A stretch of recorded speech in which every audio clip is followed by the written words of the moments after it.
सभी दर्शकों को मेरा सादर प्रणाम। हमारे चैनल को देखने और समर्थन के लिए आप सभी का धन्यवाद। आपका समर्थन हमारे लिए बहुत ही महत्वपूर्ण है। जब उन्होंने स्कैन किया तो बेबी उनको कुछ तो गड़बड़ लगा। हम लोग पूरी रात घूमते रहे, यहाँ वहाँ बहुत सारे लोगों के पास गए, बट कोई भी रिस्क नहीं लेना चाह रहा था। हॉरिबल एक्सपीरियंस था। और जो बाकी 2 लेडीज थी उन्होंने मेरे पैर बांध दिए।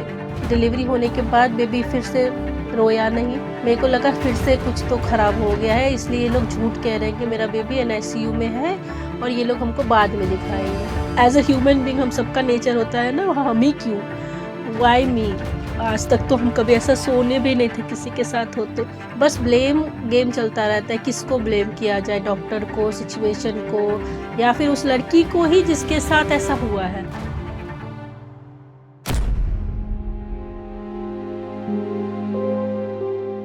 मेरा नाम ऋचा कुमारी है और हम भागलपुर बिहार से बिलोंग करते हैं। करेंटली हम लंदन में रहते हैं और आज हम यहाँ इसलिए आए हैं क्योंकि हमको लगता है कि मेरी जैसी बहुत सारी लड़कियाँ हैं जो कि या तो मेरे जैसा प्रॉब्लम झेल चुकी हैं या इफ़ एट ऑल अगर इन फ्यूचर ऐसा कोई प्रॉब्लम उनकी लाइफ में आता है तो शायद मेरा ये वीडियो उनको उस चीज़ से ओवरकम करने में हेल्प करेगा। मेरा कहानी शुरू होता है 2014 से। 2014 में मेरी शादी हुई और उसके बाद 2017 में हम पहली बार कंसीव किए। हमारी फर्स्ट प्रेगनेंसी थी और सब कुछ बहुत अच्छा चल रहा था। हम लोग ऑफिस जाते थे, मेरे हस्बैंड मेरे लिए कुक करते थे। वो टाइम बहुत ही अच्छा था। मेरे सारे फ्रेंड्स सब हमको चिढ़ाते थे कि तुम्हारे हस्बैंड तुम्हारे लिए कुक करके इतना सारा टिफ़िन देते, क्यों नहीं खाती हो एंड ऑल दैट। बट क्योंकि वो हमारा पहला बच्चा था तो वो भी बहुत केयर कर रहे थे। हम लोग बहुत खुश थे। जो फर्स्ट टाइम मेरा बेबी हमको किक किया, वो सारे मोमेंट्स हमने कैप्चर किए थे। लगभग 8 महीने तक ऐसा ही चलता रहा। उसके बाद 6 महीने की मेरी मैटरनिटी लीव लगी और उस वक्त पे मेरे भाई की शादी भी लग गई। तो हम लोगों ने सोचा कि चलो हमारे घर चलते हैं और वहीं पे डिलीवरी कराएंगे, क्योंकि मेरे हस्बैंड के जो फूफा जी थे वो डॉक्टर थे। तो फिर हम लोग यहाँ आए, मेरे भाई की शादी हुई भागलपुर में। बहुत ही अच्छा टाइम था वो, हम सब ने शादी एंजॉय की और जून में मेरी डिलीवरी थी। तो मेरे हस्बैंड चले गए वापस बैंगलोर, क्योंकि उनका ऑफिस था और उन्होंने सोचा था कि जब डिलीवरी का डेट आ जाएगा तब वो वापस आएंगे। तो फिर हम अपनी मम्मी के पास आ गए भागलपुर। मेरा ससुराल नौगछिया है, तो हम भागलपुर में रह रहे थे उस टाइम और डॉक्टर से एक रेगुलर कंसल्ट में भी थे। तो ये है 2017 जून 9 को हमको लगा कि थोड़ा मेरे जो वूम में बेबी का मूवमेंट थोड़ा कम है। तो हम अपनी मम्मी से बोले कि चलो थोड़ा डॉक्टर से दिखा ले। तो फिर मेरा ही मन हुआ कि मतलब इतनी ज़्यादा थकान हो रही थी, तो मैंने बोला अच्छा चलो, पास में ही एक डॉक्टर थे उनसे दिखाया। उन्होंने बोला सब ठीक है, कोई प्रॉब्लम नहीं लग रहा है, अभी आप मतलब आज भर रह जाओ, फिर कल देखते हैं। तो मेरी जो डिलीवरी थी वो नौगछिया में होने वाली थी। तो मेरे ससुर और मेरी सास सब लोग आए और हम लोग फिर नौगछिया के लिए निकल गए उसी दिन शाम को। शाम को जब हम लोग नौगछिया पहुँचे, वहाँ पे सब कुछ तैयार था। मतलब घर गए हम अपने ससुराल, उसके बाद वहाँ से हमारे जो रिलेटिव थे उनके यहाँ जाना था। फिर शाम को जब उनके घर गए, अराउंड 8 o'clock रात का टाइम था, तो उन्होंने स्कैन किया ये सोच के कि चलो अब कल डिलीवरी का देखते हैं, मतलब कल डिलीवरी करेंगे करके। बट जब उन्होंने स्कैन किया तो बेबी उनको कुछ तो गड़बड़ लगा। हमको कोई कुछ नहीं बताया कि उस समय पे कि क्या हो रहा है, लेकिन हम देखे कि सब लोग बहुत ज़्यादा परेशान लग रहे थे। तो सबने बोला कि बेबी का मूवमेंट थोड़ा कम है, तो हम लोगों को भागलपुर जाना पड़ेगा, क्योंकि नौगछिया थोड़ा छोटा जगह पड़ता है। तो हम लोग फिर वहाँ पे बहुत मुश्किल से एक एम्बुलेंस अरेंज किए और फिर हम लोगों को रात वहाँ से आना पड़ा। अब जब भागलपुर आए तो भागलपुर में भी सारे जितने भी स्कैनिंग सेंटर्स थे, रात में यहाँ कुछ भी नहीं खुला था। हम लोग बहुत परेशान थे, बहुत जगह घूमे। भागलपुर का जो मायागंज अस्पताल है वहाँ गए, बहुत सारे डॉक्टर्स के पास गए, बट कोई एक्सेप्ट नहीं करने के लिए तैयार था, क्योंकि सबको शायद लग रहा था कि कुछ प्रॉब्लम आ सकता है, तो किसी ने एक्सेप्ट नहीं किया। हम लोग पूरी रात घूमते रहे यहाँ वहाँ, बहुत सारे लोगों के पास गए, बट कोई भी रिस्क नहीं लेना चाह रहा था और कोई हमको नहीं बता रहा था कि हो क्या रहा है। तो फिर मेरे ससुर जी जो थे, जो अब नहीं रहे, उनके एक दोस्त थे, उन्होंने हमारी हेल्प की। तो उन्होंने मुझे उसी सुबह एडमिट कर लिया। तो वो लोग बस डिलीवरी कराना चाह रहे थे और नॉर्मल डिलीवरी कराना चाह रहे थे, क्योंकि उनको शायद लगा होगा कि अगर नॉर्मल डिलीवरी नहीं कराई और सी सेक्शन कराई तो जो नेक्स्ट प्रेगनेंसी होगी उसमें टाइम लगेगा। वो लोग दूसरे थॉट प्रोसेस में थे। और मेरा तो मन था कि मेरा बच्चा बस जल्दी से आ जाए मेरे हाथ में, क्योंकि उसका मूवमेंट कम है, तो शायद उसको एनआईसीयू में डालना पड़ेगा। ये सोच के अ, हम बोले कि चलो जो कर रहे हो करो, जल्दी से दवाई दो और मेरा बच्चा हमको दे दो निकाल के करके। उन्होंने दवाई डाला। जब आपकी नॉर्मल डिलीवरी होती है तो बेबी भी पुश करता है और आप खुद भी एज़ अ वुमन पुश कर रहे होते हो, तो सब कुछ नॉर्मली हो जाता है। क्योंकि मेरा बेबी मूवमेंट ही नहीं कर रहा था, तो एक लेडी मेरे ऊपर से आके मेरे ऊपर चढ़ के मेरे बच्चे को पुश कर रही थी। मतलब इतना हॉरिबल एक्सपीरियंस था। और जो बाकी 2 लेडीज़ थी, उन्होंने मेरे पैर बाँध दिए। 2 पोल थे, उसमें मेरे पैर बाँध के और मेरे ऊपर चढ़ के मेरी डिलीवरी कर रहे थे। बट मेरा फिर भी हम बहुत पेशेंटली सब कुछ झेल रहे थे, क्योंकि हमको लग रहा था कि मेरा बच्चा मूव नहीं कर रहा है, उसको शायद एनआईसीयू की ज़रूरत है। तो हम अपने तरफ से तो बहुत ज़्यादा कोशिश किए कि अच्छे से ही सब कुछ हो जाए।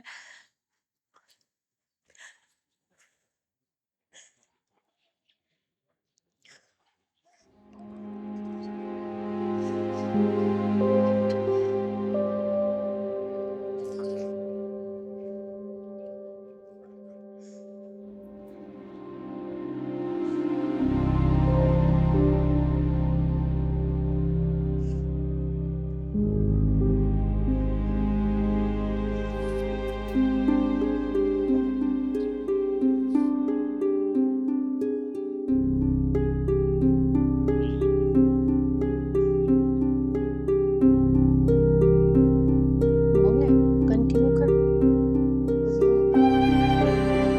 हम लोग अपना बेबी का नाम भी सोच के रखे थे। उसका नाम हम लोग रुद्र सोच के रखे थे। पर जब ऐसा हो गया, जब डिलीवरी हो गई, तो बच्चा रोया ही नहीं। तो हम पूछे कि बेबी रोया क्यों नहीं? हमको एक बार तो बेबी दिखा दो। तो सब लोग बोला कि बेबी को एनआईसीयू में ले गए हैं, उसको साँस लेने में प्रॉब्लम हो रहा था। और हम क्योंकि इतना पुश और इतना कुछ हो चुका था, तो हम बहुत ज़्यादा टायर्ड हो गए थे और उन लोगों ने नींद की दवाई दे दी, तो हम सो गए। जब शाम को जगे, तो फिर हम पूछे कि मेरा बेबी का फ़ोटो ही दिखा दो, तुम लोग फ़ोटो तो ज़रूर लिए होगे बेबी का, हमको फ़ोटो दिखा दो। फिर कोई भी फ़ोटो भी नहीं। सब लोग कह रहे थे अच्छा चलो तुमको कल दिखा देंगे, कल ले चलेंगे, कल दिखाएँगे। हमको तब तक भी कुछ आइडिया नहीं था कि शायद मेरा बेबी अब है ही नहीं। हमको लग रहा था शायद बेबी एनआईसीयू में है, तो कल फिर जाएँगे बेबी देखने के लिए। तब तक मेरे हस्बैंड भी नहीं आ पाए, क्योंकि ये सब बहुत हरी में हुआ। 9th के रात को हुआ और जब तक वो आए तब तक 10th का शाम हो गया था। तो फिर 9th को जब सब कुछ हो गया, उसके बाद 10th के मॉर्निंग में जब हमको डिस्चार्ज कर रहे थे वो लोग, तो हम बोले कि चलो फिर, मतलब मेरी सासू माँ और मम्मी लोग बोले कि अब हम लोग नौगछिया जाएँगे। तो हम कहे कि हम अपना बेबी छोड़ के नौगछिया क्यों जाएँगे? मेरा बच्चा यहाँ भागलपुर के एनआईसीयू में है, तो हम तो उसको देखते हुए जाएँगे या उसको लेके फिर ही जाएँगे घर। तब फिर शायद उन लोगों को लगा कि अब तो ये जा नहीं रही है, तो फिर उन्होंने मुझे बताया कि ऐसा-ऐसा हो गया है, बेबी अब है नहीं। तो फिर वो मतलब उस मोमेंट पे तो ऐसा लगा कि अब कुछ बचा ही नहीं, सब कुछ खत्म हो गया।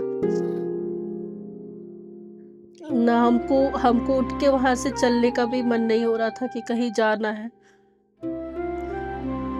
फिर वो पूरा रास्ता ऐसे ही गए हम लोग। मेरी मम्मी मेरे साथ गई नौगछिया तक, मेरे साथ ही रही वहाँ पे। तो वो जो शुरू का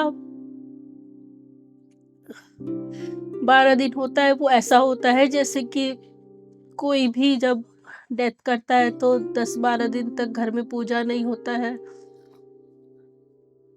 ऐसा लगता है कि वो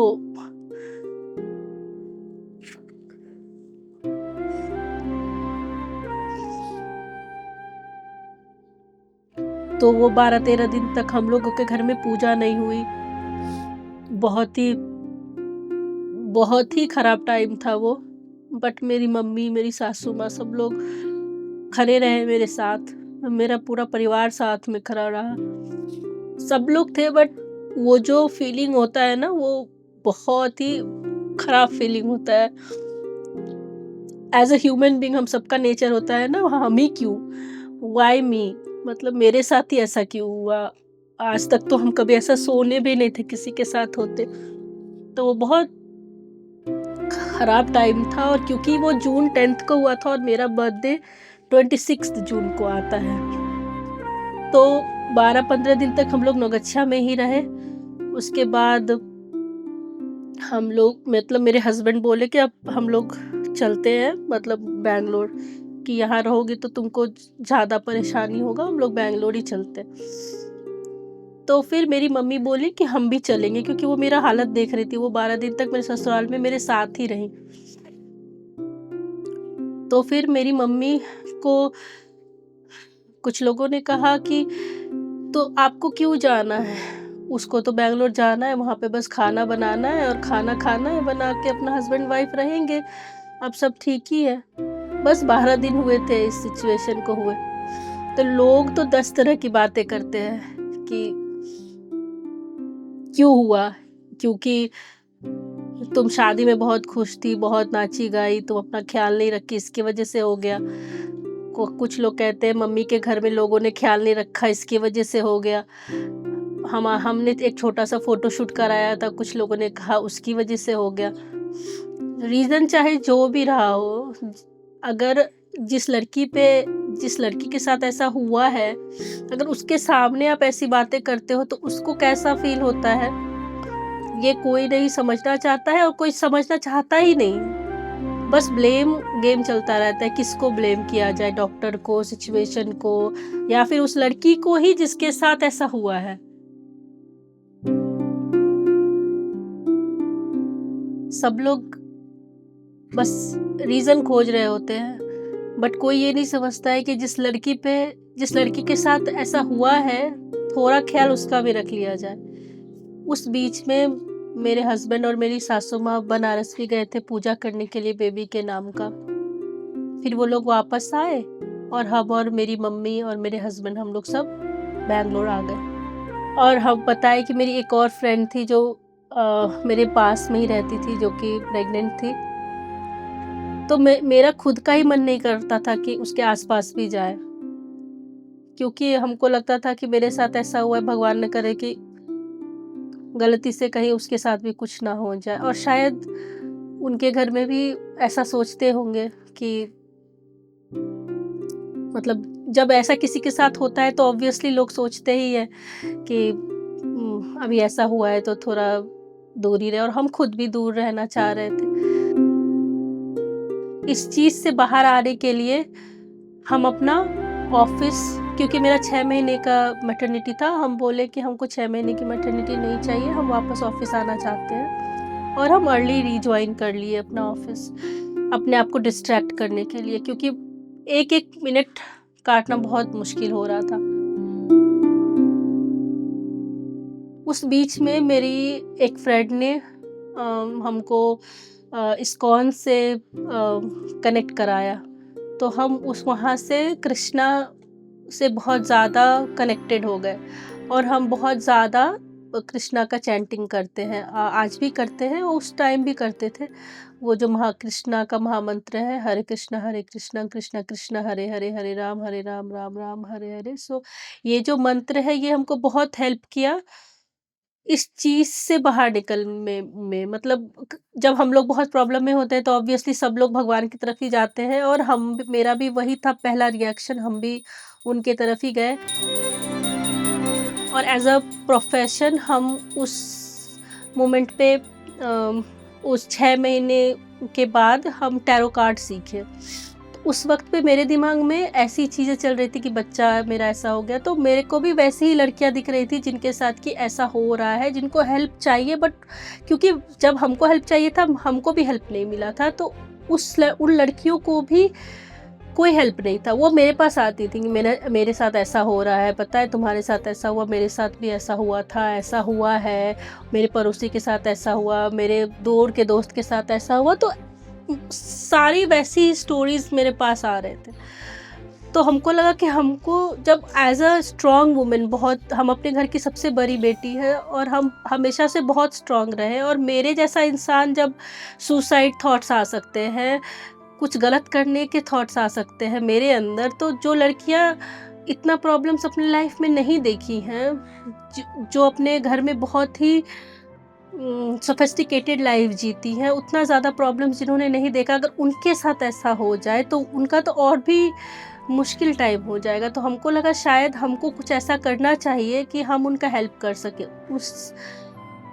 उस चीज़ को ध्यान में रख के हम टैरो सीखे, एज अ साइकोलॉजी में मास्टर्स किए, कोचिंग आईसीसी सर्टिफाइड कोच बने, और आज के डेट में हम अपने तरफ से पूरी कोशिश करते हैं कि कोई भी लड़की, कोई भी लेडी अगर ऐसे किसी भी सिचुएशन में हो, या उनके साथ मिसकैरेज हुआ हो, कंसीविंग में प्रॉब्लम हो, अगर उनको बात करनी है, अगर उनको किसी तरह का हेल्प चाहिए, तो हम हेल्प कर सकें।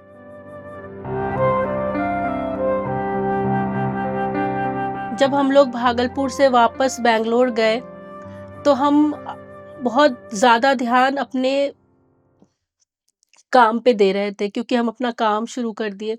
काम करते-करते फिर हमको लगने लगा कि अब हमको तो मेरा बेबी वापस चाहिए, अब कैसे भी जल्दी से कंसीव करें। वो दिमाग में आने लगा कि जल्दी से मतलब वो रुद्र वापस आ जाए सोच के। तो हम अपने आप पे ध्यान देना शुरू किए, स्पिरिचुअलिटी की तरफ गए, पूजा-पाठ शुरू किया, क्योंकि हम बचपन से ही थोड़े स्पिरिचुअल रहे हैं, तो उस तरफ हमको बहुत शांति मिलता था। तो उस चीज़ को फ़ॉलो करते हुए अपने हेल्थ पे भी ध्यान दिए, थोड़ा एक्सरसाइज़ वगैरह किए। तो ये सब चलता रहा 6 महीने तक। फिर उसके बाद हम मेरी जो रेगुलर गायनेकोलॉजिस्ट थी उनके पास गए। वो बहुत ही अच्छी डॉक्टर हैं, का नाम है डॉक्टर ममता, बैंगलोर में फर्टिलिटी सेंटर चलाती हैं, बहुत ही अच्छी डॉक्टर है। मेरी फर्स्ट प्रेगनेंसी भी पूरा उन्होंने ही देखा। जब हम सेकंड टाइम कंसीव करना चाहते थे, उस टाइम पे जब हम उनके पास गए, तो वो रोज़ ही मेरे साथ थी, क्योंकि उनको भी वो पूरा जर्नी मेरे साथ थी, और मेरी जो दोस्त थी प्रेग्नेंट, वो भी उन्हीं के पास जाती थी। तो उन्होंने बताया कि जो मेरी दूसरी दोस्त है उसको जब पता चला, वो भी बहुत परेशान थी, और डॉक्टर भी मेरी बहुत दुखी हुई कि ऐसा कैसे हो गया। बट फिर उन्होंने मुझे हमको बहुत मोटिवेट किया कि सब कुछ हो जाएगा, कोई परेशानी नहीं है, तुम्हारे हेल्थ में कोई इश्यू नहीं है, चेकअप्स करे, चेकअप्स में भी सब कुछ नॉर्मल था। तो फिर उन्होंने मुझे कुछ टैबलेट्स वगैरह दिए, और फिर बोला कि कंटिन्यू करो, भगवान चाहा तो सब अच्छा रहेगा। फिर 6 मंथ्स से लेके ऑलमोस्ट 4-5 मंथ्स तक कुछ भी ऐसा पॉज़िटिव नहीं आया। हम हर महीने चेक करते थे, क्योंकि मेरा ऐसा हो गया था कि अब बस डेस्परेट वाला फीलिंग आ गया था कि बस अब हो जाए, बट नहीं होता था। हर महीने हम रोते थे कि अच्छा, इस महीने नहीं तो अगले महीने ऐसे चल रहा था। फिर अचानक से एक दिन लगा कि कुछ लग रहा है ऐसा, फिर हमने चेक किया, पॉज़िटिव आया। हम लोग बहुत खुश हुए। फिर हम लोग डॉक्टर के पास गए, उनको दिखाया कि ऐसा-ऐसा है, लग रहा है। तो फिर डॉक्टर ने जो नॉर्मल टेस्ट्स होते हैं वो करा, उसमें पता चला कि हम पॉज़िटिव हैं। बट हम उस टाइम पे काम कर रहे थे, नाइट शिफ्ट कर रहे थे। I was working in Oracle. तो अब उस वजह से प्रॉब्लम शुरू हो गई कि अब नाइट शिफ्ट कैसे करेगी, प्रेग्नेंट है, फर्स्ट बेबी ऐसा हो चुका है। बट डॉक्टर मेरी बहुत अच्छी थी, उन्होंने कहा कोई प्रॉब्लम नहीं है, तुमको काम करना है तुम कंटिन्यू करो, और इनफैक्ट ये अच्छा है कि तुम काम कर रही हो, अदरवाइज तुम्हारे दिमाग में तो हमेशा ये डर लगा रहेगा कि क्योंकि फर्स्ट बार ऐसा हुआ है तो शायद तुमको डर लगता रहेगा कि बेबी अंदर ठीक है कि नहीं है। तो फिर डॉक्टर बोली या तुम कंटिन्यू करो काम। घर वाले गुस्सा थे कि मत करो नाइट शिफ्ट, फर्स्ट बार ऐसा हुआ है, बट हम कंटिन्यू किए अपना काम। बट उस बीच में भी 3rd मंथ में मेरा थोड़ा-सा ब्लीडिंग आया था, जिसकी वजह से हम डर गए कि फिर से कुछ तो हो गया। बट फिर उसी वक़्त हम लोग डॉक्टर के पास गए, चेकअप कराया, पता चला बेबी ठीक है। तो एज़ अ सजेशन हम ये भी बोलना चाहेंगे कि अगर आप प्रेग्नेंट हो या फिर आप कंसीव करना चाहते हो, वेट मत करो, सीधा डॉक्टर के पास जाओ। सब लोग बोलते हैं कि अच्छा देखो भगवान जब चाहेंगे हो जाएगा, नहीं, एक बार डॉक्टर के पास जाने में कोई बुराई नहीं है। अगर आप प्रेग्नेंट हो और आपको थोड़ा भी कन्फ्यूजन लग रहा है कि अच्छा कुछ तो प्रॉब्लम है, डॉक्टर के पास जाओ।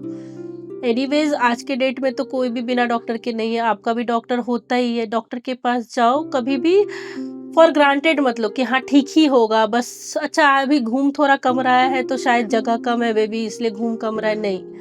कन्फ्यूजन है, डॉक्टर के पास जाना है। तो वो 3rd मंथ में मेरा थोड़ा आया था प्रॉब्लम, बट वो फुल प्रेगनेंसी ही मेरे लिए बहुत स्ट्रेसफुल प्रेगनेंसी रहा। मतलब जो मेरी बेटी है जो 2019 में हुई, पूरा प्रेगनेंसी मेरा थोड़ा स्ट्रेसफुल रहा, क्योंकि फर्स्ट टाइम मेरे साथ ऐसा हो चुका था। तो हमेशा ये डर लगा रहता था कि कहीं मेरी बेबी के साथ कुछ गलत तो नहीं हो जाएगा, अच्छा मूव नहीं हो रहा है, कहीं कुछ हो तो नहीं गया।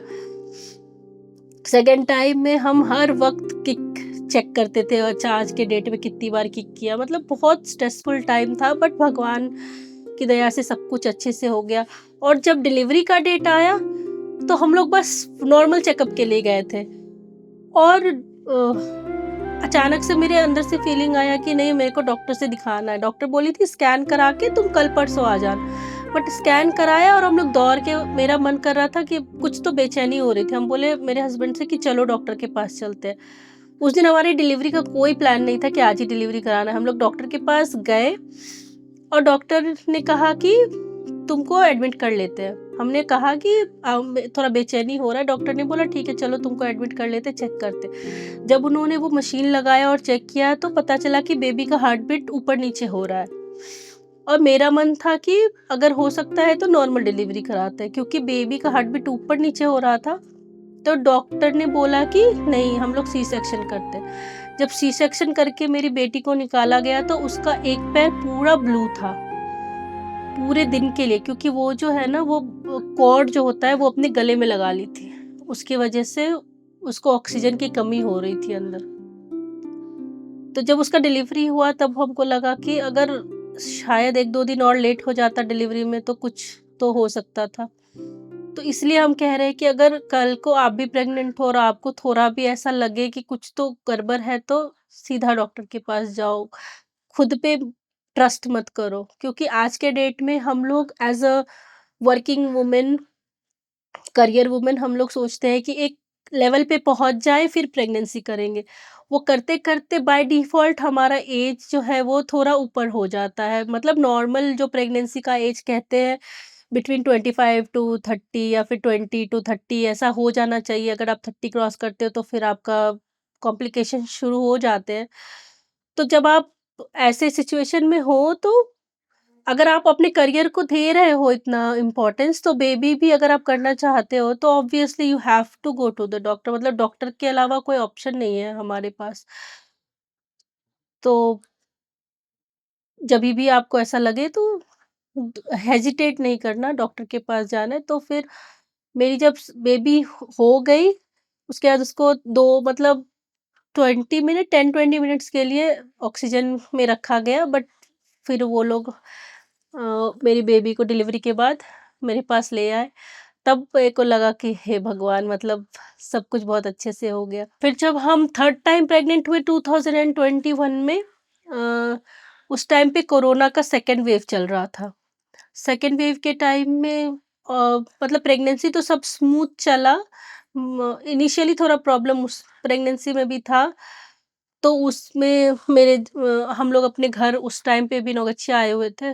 उस प्रेगनेंसी में भी इनिशियली बेबी थोड़ा नीचे है बोल के डॉक्टर कुछ इंजेक्शंस वगैरह दिए थे, बट फिर प्रेगनेंसी स्मूथ ही चला। अराउंड मेरे डिलीवरी के 1 मंथ पहले मेरे जो ससुर जी हैं मतलब थे, उनको कोरोना हो गया। और वो जो 1 महीना था हमारे लिए बहुत मुश्किल था, क्योंकि उनको एडमिट करना पड़ा हॉस्पिटल में अचानक से। फिर वो बहुत दिन तक हॉस्पिटल में ही रहे, बीमार हुए और फिर उनका स्वर्गवास हो गया। मेरी डिलीवरी के 25 डेज़ पहले उनके साथ ऐसा हुआ।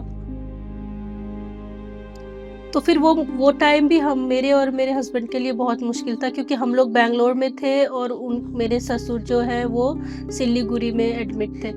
फिर उनको आना पड़ा, क्योंकि वो बड़े हैं, उनको पापा को मुखाग्नि देना था।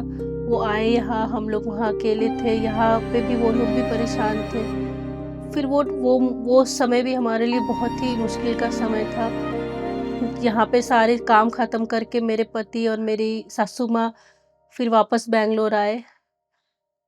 वहाँ आने के बाद जब मेरी डिलीवरी हुई, तो मेरा जो बेबी है उसको साँस लेने में प्रॉब्लम हो रही थी फिर से। मतलब मेरी डिलीवरी होने के बाद बेबी फिर से रोया नहीं। तो हम डॉक्टर मतलब 1 सेकंड के लिए मेरे सामने से ले गए, क्योंकि एनेस्थीसिया दिया हुआ था, मेरे समझ नहीं आया कि उन्होंने बेबी दिखाया। मेरे को लगा फिर से कुछ तो खराब हो गया है, इसलिए ये लोग झूठ कह रहे हैं कि मेरा बेबी एनआईसीयू में है और ये लोग हमको बाद में दिखाएँगे। क्योंकि एनेस्थीसिया का हल्का-हल्का असर था, तो हम थोड़ा-थोड़ा हिलना शुरू कर रहे थे। फिर क्योंकि वो डॉक्टर मेरी बहुत दिनों से जान-पहचान थी। डॉक्टर मेरे को आके खुद से बोली कि ऐसा कुछ नहीं हुआ है, बेबी तुम्हारा ठीक है। तुम जैसे ही रूम जाओगी तुमको दिखाने के लिए ले जाएँगे। मेरे तो अंदर से ऐसा ही फीलिंग आ रहा था कि कुछ तो हो गया, ये लोग झूठ कह रहे हैं। फिर जब हम रूम गए, तो फिर मेरे हस्बैंड बोले कि नहीं, बेबी है, एनआईसीयू में है, बट बहुत सीरियस है। तो वो भी एनआईसीयू में 10 दिन रहा, मेरा जो बेटा है। वो बहुत मतलब कभी डॉक्टर कह रहे थे ठीक हो जाएगा, जब ऑक्सीजन हटाते थे कहते थे नहीं, ये फिर से ऑक्सीजन लगाना पड़ेगा, ये साँस नहीं ले पा रहा है विदाउट ऑक्सीजन। मतलब हम लोगों को लगा कि पापा को तो हम लोग खो ही दिए, अब शायद बेबी को भी खो देंगे। बट फिर 7वें दिन, छठे 7वें दिन वो लोग, डॉक्टर ने कहा कि विदाउट ऑक्सीजन भी बेबी थोड़ी देर रह रहा है, तो शायद अब सब ठीक हो जाएगा। फिर हम लोगों की जान में जान आया कि अच्छा ठीक है, लग रहा है बेबी ठीक हो जाएगा और सब कुछ अच्छा हो जाएगा। अभी तो अब सब कुछ बहुत ही अच्छा है, बट वो इनिशियल का जो फ़ेज़ था, मतलब उसके वापस आने के बाद, एनआईसी से वापस आने के बाद हम लोग घर आए। नया बाबू, नया बाबू का स्वागत है। ये प्यार करो, प्यार, यहाँ पे पप्पी ले लो, परी पप्पी दे दो, पप्पी दे दो, परी प्यार कर लो। इनिशियल 1 मंथ तक हम लोगों को डर लगता था, थोड़ा भी सांस नहीं ले रहा है, थोड़ा भी जगह नहीं है, सोया हुआ है, तो हम लोगों को हमेशा डर लगा रहता था। और हमारी जो बेटी थी वो भी बस 2 साल की ही थी। तो उस मोमेंट पे भी मेरा पूरा परिवार मेरे साथ था, मेरी सब लोग आए हुए थे, सब लोगों ने बहुत सपोर्ट किया, क्योंकि कोरोना का टाइम था, तो हम लोगों को बहुत सेफली भी रहना था, क्योंकि छोटा बच्चा है। थोड़ा मुश्किल टाइम था, बट सब कुछ अच्छे से हो गया। और अभी मेरा बेटा 3 साल का है और मेरी बेटी 5 साल की है। सब कुछ अच्छा चल रहा है, लाइफ ट्रैक पे है। वो खालीपन तो अभी भी है और वो हमेशा रहेगा। वो जभी भी जून आता है, जून 10th आता है, हमेशा याद आता है कि वो कैसे, कितना मुश्किल टाइम था। बट अब तो लाइफ है, लाइफ को तो आगे बढ़ाना ही है, हम लोग उस जगह पे रुक नहीं सकते हैं। मेरे जैसी कोई भी लड़की अगर ऐसे सिचुएशन में जा रही है, अगर मेरे इस वीडियो से या फिर मेरे किसी बात से उनको एक छोटा-सा रे ऑफ होप भी मिल जाए कि आज मेरे पास 2 बच्चे हैं। मतलब मेरे साथ जो वो सिचुएशन हुआ, वो 2017 में हुआ, उसके बाद हम 2019 में कंसीव किए, मेरी एक बेटी हुई उस टाइम पे। 2021 में मेरा एक लड़का हुआ, और जो मेरा फर्स्ट बेबी था वो भी लड़का था। तो 2021 में जब मेरा बेबी आया, उसका नाम कृष्णा रखा है, तो ऐसा लगा कि रुद्र ही आ गया वापस। जबकि हम तो रुद्र को देखे भी नहीं, बट वो फीलिंग आता है कि शायद वही आ गया वापस। बट वो जो मतलब आज भी हम बोलते हैं कि मेरा तो 3 बच्चा है, 1 शायद भगवान के पास है, 2 मेरे पास है। तो मुश्किल तो होता है, बट अगर मेरे इस वीडियो से किसी भी एक लेडी को भी ऐसा कुछ फीलिंग आता है कि आज तो मुश्किल वक़्त है, हो सकता है आपको लग रहा होगा कि नहीं कटेगा, कैसे कटेगा, कैसे फिर से प्रेग्नेंट होंगे, फिर से कब होंगे, होगा कि नहीं होगा। ट्रस्ट मी, गिव उस सिचुएशन को थोड़ा टाइम दो, अपनी फैमिली के सपोर्ट में रहो। अगर आप स्पिरिचुअल हो तो भगवान के शरण में जाओ, अगर आप स्पिरिचुअल नहीं हो, अगर आपको दोस्तों से बात करके अच्छा लगता है, अपने परिवार के साथ अच्छा लगता है, जो भी आपको पसंद है उस तरफ जाओ। अगर आपका कोई हॉबी है, कुछ भी हो सकता है, वो पेंटिंग, डांसिंग, फोटोग्राफी, जो भी आपको पसंद है उस चीज़ में मन लगाओ। आई नो कि बहुत मुश्किल होता है, अब हम जब इस सिचुएशन से निकल गए हैं तो हम ये आपको बता रहे हैं। आई नो कि ये बोलना आसान है, करना मुश्किल है, but trust me, I have been there. हम उस जगह से निकल के आए हैं, तो आप भी निकल के आओगे। बस अपने आप पे, अपने परिवार पे, सब पे भरोसा रखो, आगे सब कुछ अच्छा होगा।